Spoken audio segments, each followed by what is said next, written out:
And we're back for our PFL predictions here on the channel. It is the PFL World Tournament number 5 this year. We are on to the semifinals, and we've got, of course, the final 4 matchups in both the welterweight and featherweight divisions. In the main event, they are calling it the Clash of the Caribbean. It is Jamaica versus Haiti, the ass-kicking machine Jason Jackson taking on the silverback Thad Gene, one of the biggest fights the PFL can currently make. They are clashing, obviously, here in the semifinals, where the winner will go on to take on the winner of Logan Storley versus Masayuki Karuki in the other welterweight semifinal bout. The two featherweight fights are Jesus Pinedo and Gabriel Braga, their trilogy, and also Movlid Khaybulaev taking on Tae Kyun Kim. We've also got 7 prelims fights in this card as well. And folks, before we get into the video, make sure to hit that subscribe button down below for some more weekly PFL predictions here on the channel. The PFL is running 3 cards in 3 weeks. Next week, main event, Kevin Lee makes his PFL debut at 155 pounds against Gadzhirov Badanov.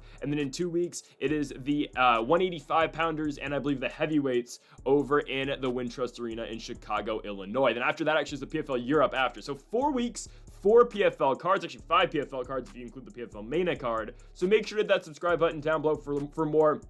We're on the road to 1,000 subscribers. We're pretty close here on the channel in doing so. So hit that subscribe button down below. Let's get there as soon as possible. Also on the main channel, Greedo Plays. Oh, also on Greedo Plays MMA, our UFC Fight Night Atlanta predictions. Kamaru Usman, Joaquin Buckley in the main event. On the main channel, Greedo Plays daily MLB and NBA best bets. Okay, on to the first of our 11 fight card. We're going to kick things off with whatever the hell this is. In the bantamweight division, we kick off the night with Jason Danner taking on Nathan Gilmore. Can somebody tell me why this fight's happening and why I should care? I'm just going to be honest. We've got Raw Dog Jason Danner, who is 2-0 professionally, with victories over in Brawl into Fall and a win over a 2-19 Sean Johnson in Elite Fight Night in his last fight in October of 2024. I don't know why he's in the PFL, but I think he's going to beat Nathan Gilmore, who's 4-5. This is the Dreadhead Hitman is his nickname. 4 wins and 5 losses, started his professional career 1-4. He's won 3 fights in a row, but over a 1-0, 1-5, 0-4 fighter. His last loss came in CFFC against Chris Williams, a fighter who was 1-0 at the time, now 2-0. Yeah, I don't know why this fight's happening. I mean, you can tell the PFL doesn't give a damn about this fight. Look at the matchup card that you can see on the screen right now. There's no pictures, because obviously neither of these guys have fought in a major promotion before. I don't know how this makes its way on the card, but we've seen the PFL do this a lot. And speaking from experience, the 2-0 guy is going to win. Trust me. The PFL, they see something in Raw Dog Jason Danner. They want him to win fights and strategically work his way up the PFL ladder. Nathan Gilmore's a nobody, and he's going to get finished in the first round. I'm going first round TKO for Jason Danner. I doubt any books even have this fight, but if it does, sure, I guess Jason Danner. Don't put your money on this fight, though. Trust me, just don't. Jason Danner, first shot knockout. Okay, on to the real fights. First of 10. That was a professional fight, by the way, we just talked about, but who knows. First fight, or second fight, Alexei Pergande taking on Mike Bardsley. I like Pergande in this fight a lot.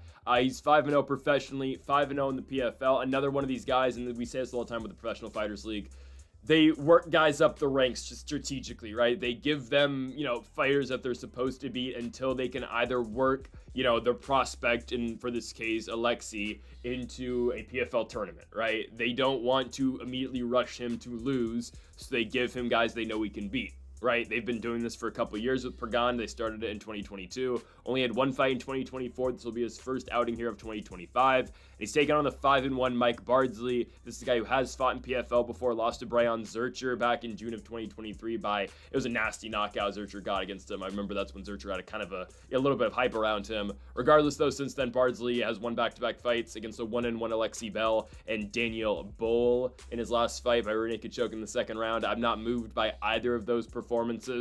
I know what Pergande does. He's pretty solid, grappling wise. He can kickbox as well. He's a Killcliff FC guy. He's a 6-foot tall featherweight. He's only 24 years old. I mean, this guy, again, the PFL knows what they're doing. They are going to take their time with Pergande until they think he can be a legitimate threat in the weight class. So why not keep giving him fights like this? Again, I truly believe this guy's going to be pretty good. Did get into a close fight in his second ever PFL fight against Elvis LeBron Quiles. but 3 straight wins, his last one coming in August of last year by decision. I think he'll probably win this one by decision as well. Again, Bardsley, not a horrible guy, 5-1, but when you really dive deep into his record, he hasn't beaten anybody just yet. So I'm going to go with Alexei Pergande to win the fight here by unanimous decision. We go on to our third fight of the night, and we move now to a matchup in the featherweight division. I don't know why the PFL hasn't officially confirmed this bout, but it's on Tapology, so we're just going to go with it.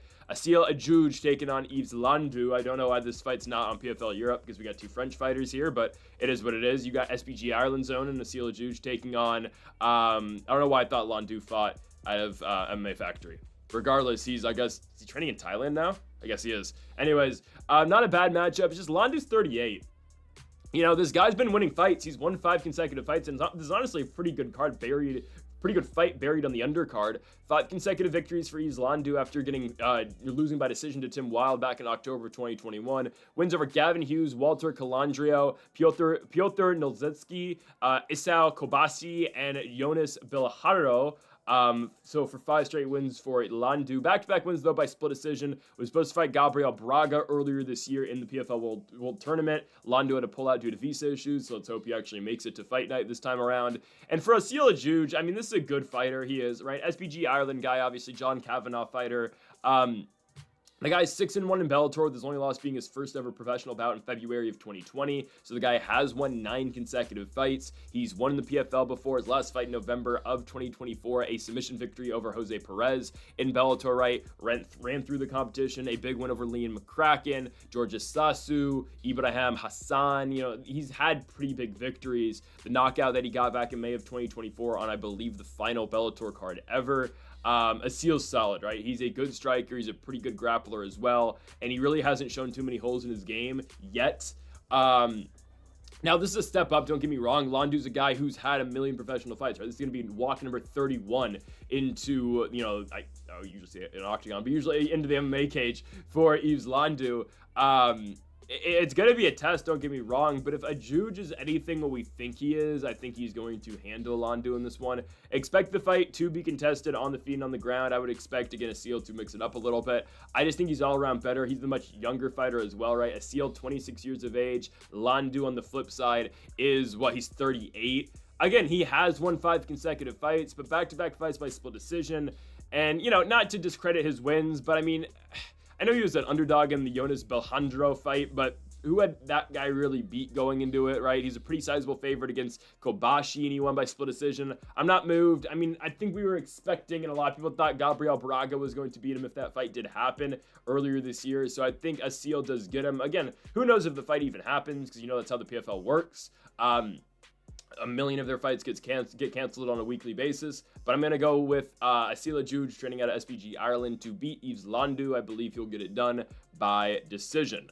We go on it to our 4th fight of the night, and we move to the welterweight division. Mukhmed Berkhamov taking on Kenley St. Louis. I'm going with Berkhamov to win the fight, likely by unanimous decision.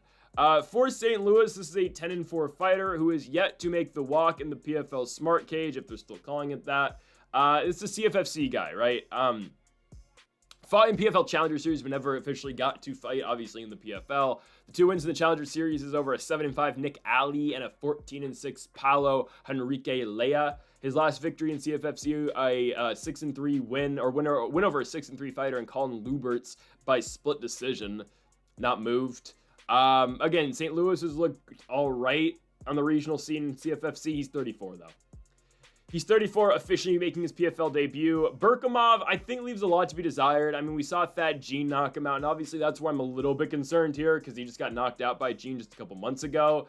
St. Louis, though, not a guy I'm too scared of knocking Berkhamov out. On the ground, he's a pretty good grappler, has sunk in a couple of rear naked chokes in his past, and sure, he can hit hard, but it's nothing I'm overly concerned about. I know Berkhamov, again, has been knocked out twice now. If you look back to the Lorenz Larkin loss back in, 2022? 2023, Lorenz Larkin knocked him out with an elbow.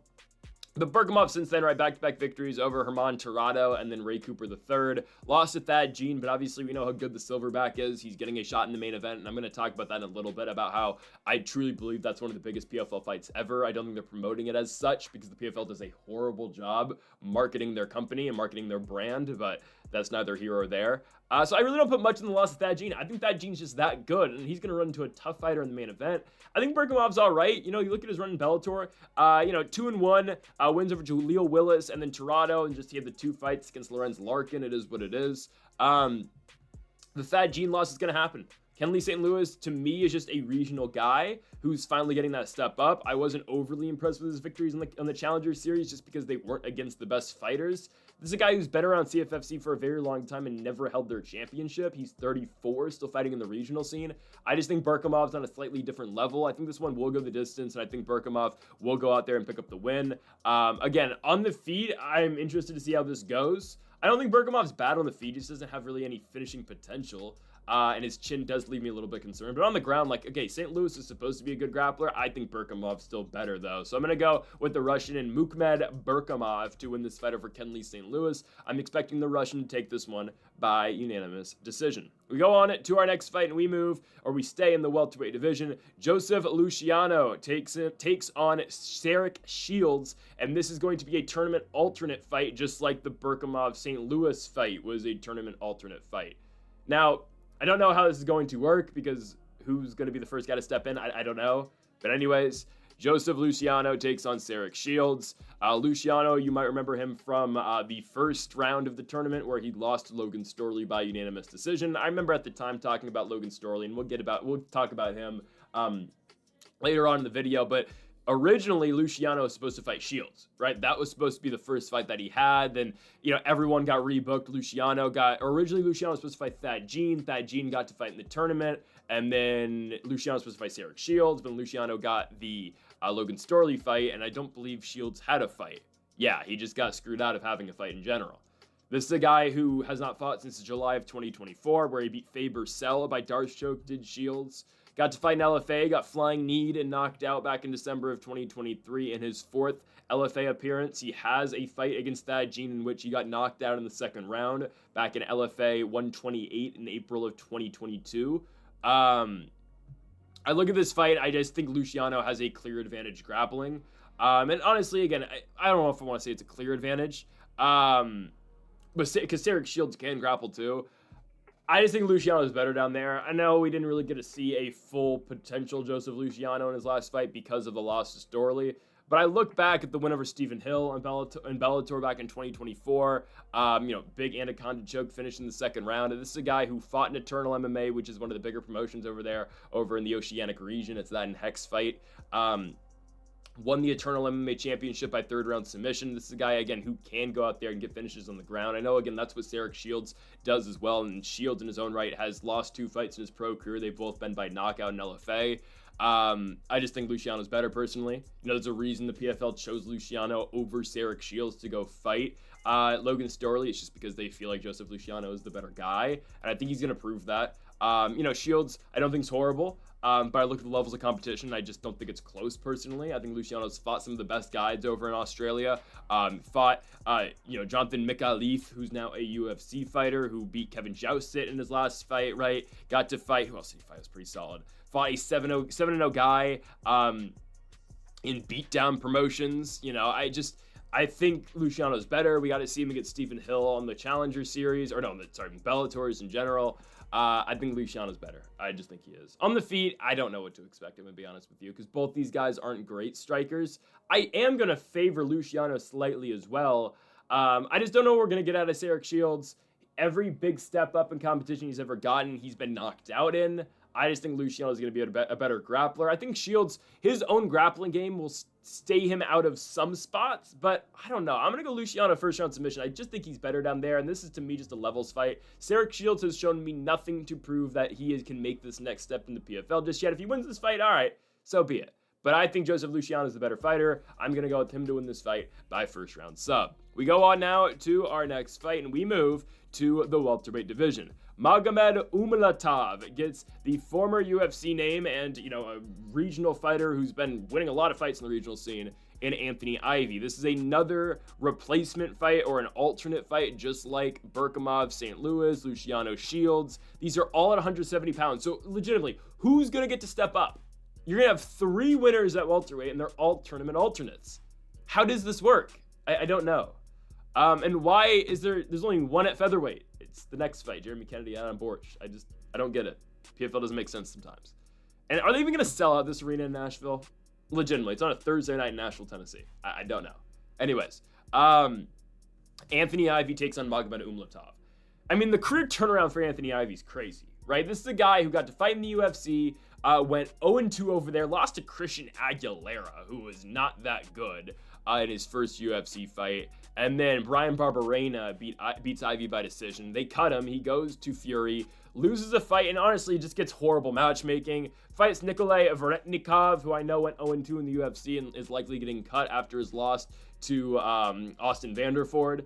But loses to Veretnikov, loses a split decision to Basil Hafez, who's a UFC name, and loses to Joel Bauman, who, you know, I don't know. Joel Bauman, if look into Joel Bauman, he's an interesting guy, I'll just say, to say the least. Anyways, Ivy, since those 3 losses in Fury, comes back and wins, 7 consecutive fights? He's on a run right now, and he came back to Fury, beat Don Doyle by 3rd round TKO, and in his last fight, submitted Jaleel Willis in the 2nd round, right? PFL playoffs back in 2024, obviously not a playoff fight, but Ivy comes back and gets the win. Again, the guy's on a run right now, and the PFL say, all right, go take on one of our best guys in Magomed Umalatov. Yeah, this is going to be rough. It's just going to be rough for Ivy. I don't think Umalatov's able to finish him, if I'm being honest. Ivy's chin has gotten so much better, I think, since his UFC days. I don't know. He's just been in a lot of, really competitive fights where he'll just eat punches and Ivy will just continue to walk forwards. I know, again, in that winning streak, it was a lot of just first-round finishes, but look at his last 2 fights in the PFL and in Fury. I mean, Ivy's got to take some shots in those fights, and he's fine. And Umalatov, he's good. His finishing potential hasn't been as high recently. He hasn't gotten finishes. Right? I remember in 2023 and, even prior to that, we were kind of sold on Magomed Umalatov as a finisher. Well, look at his run in 2024. It was good, don't get me wrong. He got to the championship fight. He takes Koreshkov to a decision in a main event, submits Brennan Ward in the 1st round like he was supposed to, beats Neiman Gracie, but doesn't finish Neiman Gracie, who we all kind of felt like, all right, Umalatov probably just should knock that guy out. And then loses to Shamil Musayev in the championship fight by knockout in the 3rd. Now, originally, Umalatov was supposed to fight Logan Storley in the 1st round, and I said that was kind of it for Logan Storley, I thought. I thought Umalatov was going to be able to beat him, and I just didn't know where Storley was going to go next. I thought Umalatov was going to beat him by decision. Umalatov misses weight. He was then booked to fight Andrei Koreshkov again. Koreshkov withdrew, and now here's his last 2nd replacement fight in Anthony Ivy. Again, I think Umalatov should win. I think he should be able to just do enough on the feet and on the ground as well. Again, Ivy's good, but he's 35 years of age, and this is just a levels fight for me personally. Umalatov's an ATT guy, obviously out of Coconut Creek, Florida. This is a guy, again, his first professional loss was Shamil Musayev. I still think he's fine. I think he'll beat Ivy, who has just kind of the journeyman tag on him, if I'm just being honest. I'm going Umalatov to win the fight by decision. I think he'll be able to out-kickbox Ivy. If the fight goes on the ground, it's why I think Umalatov should be fine, but I just expect a kickboxing match for the most part, and I expect Magomed Umalatov to win it. So I think I said earlier, I can see this on the ground and on the feet. Primarily a striking battle for me for Umalatov. If anything, I think Ivy will probably look to take the fight down. But Umalatov's defensive grappling is not that bad, and defensive wrestling isn't that bad, so I just expect Umalatov to win. 33 years of age, I assume he'll jump back into the PFL tournament next year. I thought he would have beat Logan Storley, in all fairness. And we have a tournament matchup coming up between Storley and Kikuiri, who just, I don't know, that doesn't feel like a big-time fight to me. We'll get to that later. Taking Magomed Umalatov, one would assume he's the first man up. If anybody, goes out with injury or whatnot, or someone misses weight, I'd assume they just go to Umalatov because he's the biggest name. But who knows? I'm taking Magomed Umalatov to beat Anthony Ivy by unanimous decision. We go on to our next fight. This is the featherweight alternate fight. I'm really split on this one. Jeremy Kennedy, Adam Borics. I could see this one going either way. I really could. Hesitantly, I'm going Adam Borics, but man, I could really see Kennedy winning this fight. Kennedy almost had Movlid Khaybulaev. I thought Khaybulaev won, but man, Jeremy Kennedy had that guy in a world of hurt. He did. He had Khaybulaev back up against the ropes in that fight. And you can look at Kennedy's record and say, okay, he's lost 3 fights in a row. Well, it's Patricio Pitbull, Gabriel Braga, and Movlid Khaybulaev. Those are tough guys. And Jeremy Kennedy is still only 32 years of age, excuse me.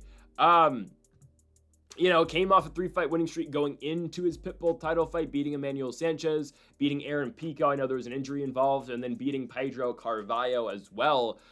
This is not the first time Kennedy and Borics have fought. Back in April of 2021, Adam Borics did win a decision.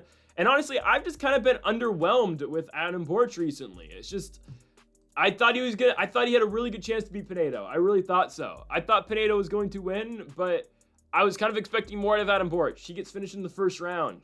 Lost to Patricio Pitbull, saw that one coming. But I just feel like Adam Borics has just come up a little bit short recently. I mean, it's fair. His 2 big fights, he loses.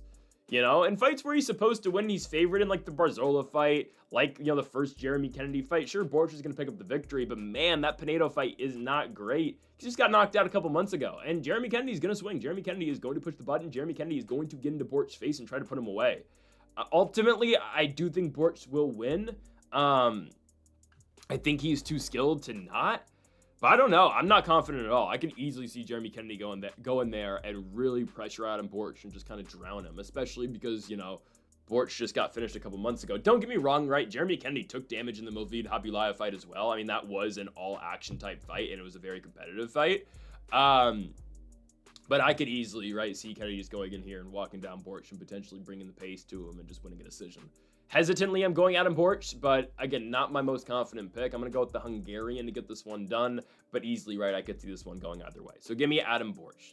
Let's go on now to the 4 fights that will determine the championship fights in these 2 weight classes at featherweight and welterweight. We're going to kick things off here with our first featherweight semifinal. Movlid Khaybulaev tries to reach another PFL World Championship fight where he will be taking on the South Korean in Tae-Kyun Kim. Give me Movlid Khaybulaev. That seems like an easy pick. It really does. I mean, look at the odds for this fight. Khaybulaev a -400 favorite. Kim coming back at you at +280. Yeah, Khaybulaev will win this fight. This is levels, okay? I'm not as confident about Khaybulaev winning the entire thing now. I'm not going to lie to you. Like, I look at the Pinedo fight, and I think that's trouble. Again, we'll get to that, I assume, in a couple months. Whoops, if I gave that pick away, we'll get to Pinedo, Braga 3 in a second. But with Tae-Kyun Kim, it's like, all right, and this is kind of how I feel about Matsuri Karuki as well. It's like, all right, you beat Nathan Kelly. That's great. Fight was close in the odds.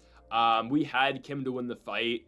But it's just like, that feels like such a lower level fight compared to Khaybulaev and Jeremy Kennedy. Like, if we had to rank the 8 guys in the bracket, Khaybulaev and Kennedy are in the upper 4 likely.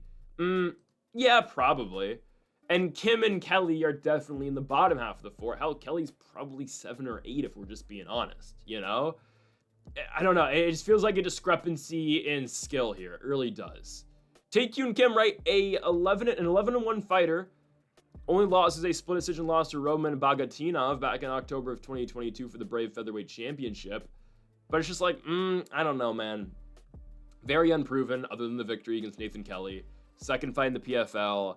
Khaybulaev, I'm not gonna lie, is looking a little washed. Like, I look at that last fight and I say, all right, like, Khaybulaev 2 years ago would not have been this competitive with Jeremy Kennedy. He won, and I thought rightfully so. I thought he should have got the nod.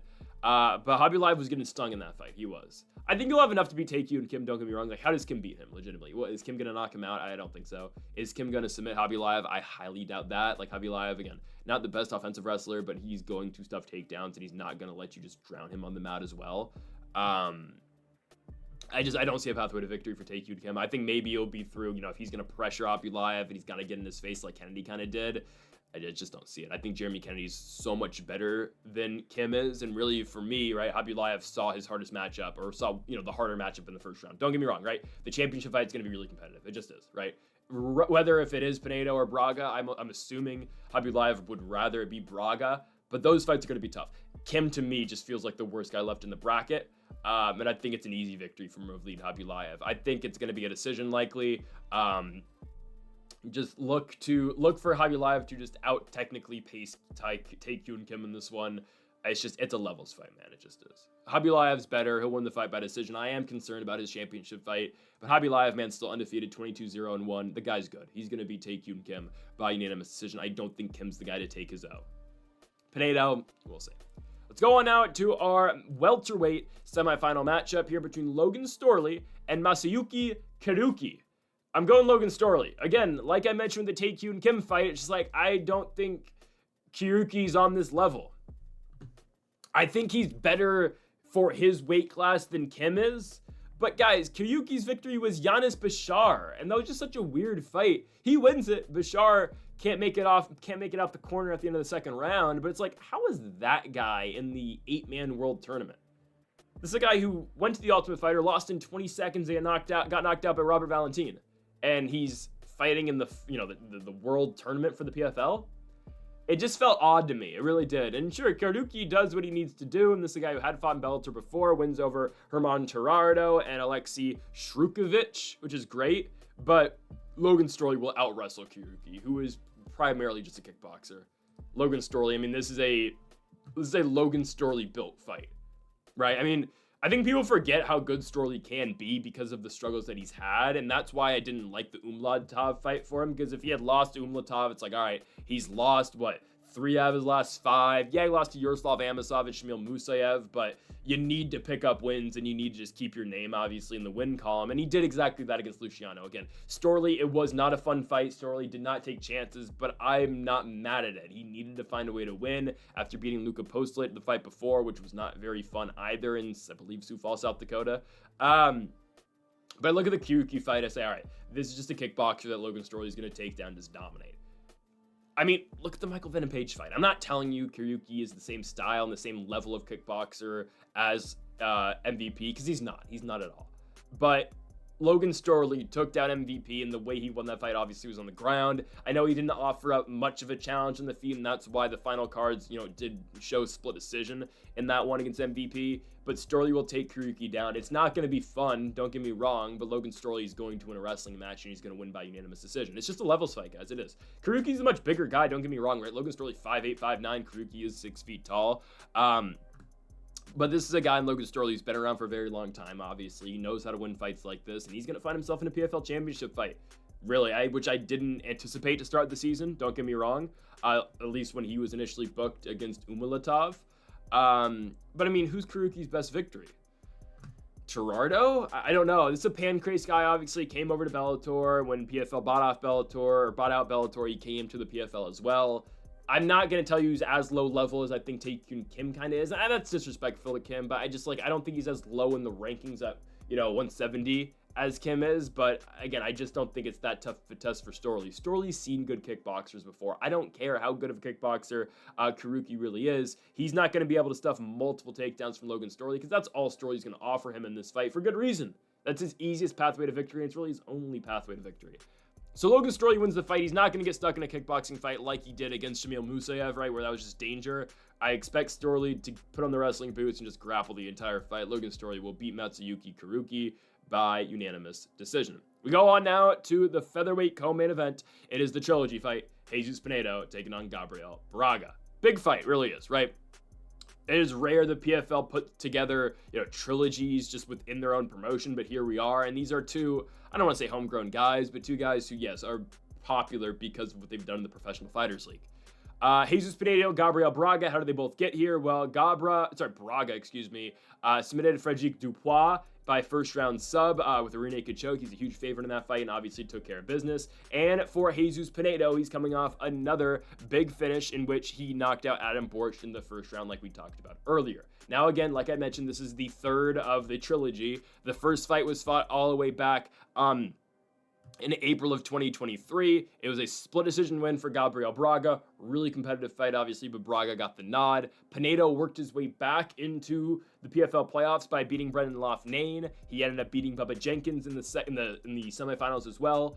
Braga meets him in the championship fight, in which Jesus Pinedo does go out there and continues his big run, TKOs Braga in the third round. Pinedo's only had one fight since then. He beat Adam Borics. Braga, since losing to Pinedo, came back in 2024, beat Justin Gonzalez, beat Bubba Jenkins by injury, and then got to fight Timur Hizraev in the playoffs, lost, beat Jeremy Kennedy later in 2024, and obviously he's now coming off the Dupois win, and here we are, it's Braga and Pinedo. I think Braga is still getting better, don't get me wrong. He's only 27 years of age. I just don't think the Pinedo fight goes too well for him. Pinedo at the same time is 28 years old. Still a young guy. Pinedo is still improving, and he's still getting better. I expect Pinedo to win this fight, and I expect him to win it pretty handedly too. I'm going Jesus Pinedo second round TKO. I think he's going to make it look even quicker than the last fight. I just think Pinedo's continuing to get better. I mean, the Borics win's huge. I think, seriously, Pinedo's a huge star that the PFL is bringing up right now. His only loss is to Braga, and if he wins this fight, okay, he's won the trilogy 2-1, 2 out of 3. Pinedo is a former UFC fighter. I think that gets forgotten about a lot. He has fought in the UFC once upon a time. Got to fight in the UFC back in 2018. Beat Devin Powell by unanimous decision, then went on to lose to John McDessie, and they got rid of him after just 2 fights. Missed opportunity, don't get me wrong. Braga is good too. I could see both these guys going to the UFC eventually. I just think Pinedo's better on the feet. Braga's whole thing is that he is a kickboxer, but the problem is, right, it's a different stylistic matchup when you get Pinedo, who hits like a truck, who has 15 knockouts at 28 years of age. He's 24-6-1 at 28. It's a difficult fight, man, because Pinedo's just that good on the feet. He's got that much power. I mean, like, look at the Brendan Loughnane fight a couple years ago, right? After that initial loss to Braga, that's just what changed Pinedo's career. I mean, he lost to Braga, and he's won 4 fights all by knockout. Loughnane, Jenkins, Braga, Borics. The guy's trouble. He really is, and he's 28. Again, I think Braga's good, but I just don't think he's as good as Pinedo is. So I think Pinedo wins the trilogy, and he books himself in the championship fight against Movlid Khaybulaev. I think I might lean Pinedo now in that fight. We'll see. Pinedo's really good. Jesus Pinedo will win, and he'll knock out Gabriel Braga, or TKO him, in the second round. When we go on to the main event, is the Clash of the Caribbean. Again, Jamaica versus Haiti, Jason Jackson versus Thad Jean.